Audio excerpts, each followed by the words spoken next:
Every cell of our body constantly faces a crucial decision. Should it keep growing and dividing, or should it stop, repair the damage, and protect the organism? This balance is essential for life, and when it fails, the consequences are severe.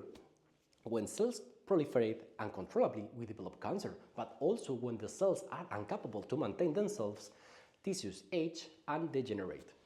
Understanding how cells make these decisions is one of the most difficult and major challenges of the modern biomedicine. To start tackling these processes, we have to understand the signaling pathways, which are like communication systems within the cell. One of the most important ones is mTORC1 complex, which plays an important role in metabolism protein synthesis and also is a key regulator of autophagy processes, which is like a recycle system of the cell in which damaged organelles and components that are not necessary for the cell are removed.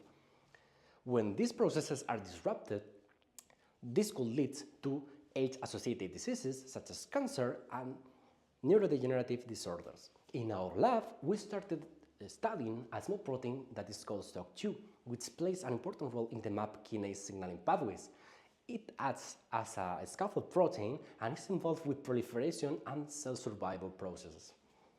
Some authors defend that Shoc2 is involved in more signaling pathways than we think, and it is mentioned to be acting and interacting with the raptor subunit of the mTORC1 complex. And this is really exciting because Shoc2 could be a molecular switch between the signaling pathway of proliferation and growth signals and also be interacting with the maintenance and cellular homeostasis of the mTORC1 complex, as I was mentioning before.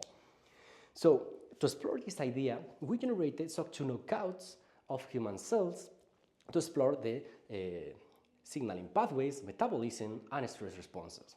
But the most surprising results were in cellular growth, in which the Shoc2 knockout clones grow slower than the normal cells, suggesting that Shoc2 is necessary for the proliferation cycle.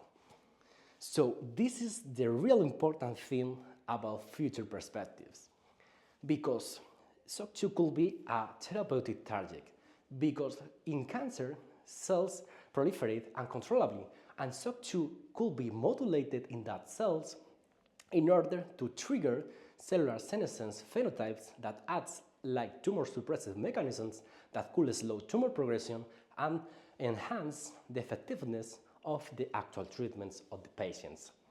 So this is why it's important to study small molecules such as Shoc2 that could act as molecular switches and understand how are the underlying mechanisms of cellular fate.